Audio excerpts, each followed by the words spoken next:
Snažni i energični pokreti Nišlija Andrija Stankovića ostavili su bez daha sudije u finalu takmičenja u katama na 22. svetskom prvenstvu u Poljskoj.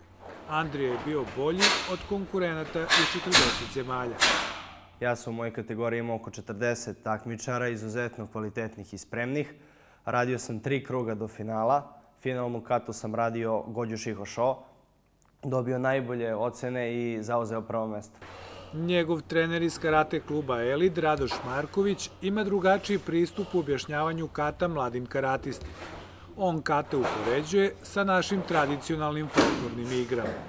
Imamo mi izvornu narodnu muziku, imamo ta naša orla koji su mnogo bliža i lakše ih upoređujemo u tom doživljaju. Znači, kata je jedan doživljaj gde vi iskažete sebe i kroz oštrinu, i kroz povezivanje tehnika, i kroz glumu na kraju. Andrija je sa našim timom u Poljskoj osvojio i 2 bronzane medalje u katama ekipno. Kaže da za ovakve rezultate treba dosta priprema. Ja vežbam svaki dan 2 do 3 sata, ali sada ja sam 2. godina fakulteta zaštite na radu.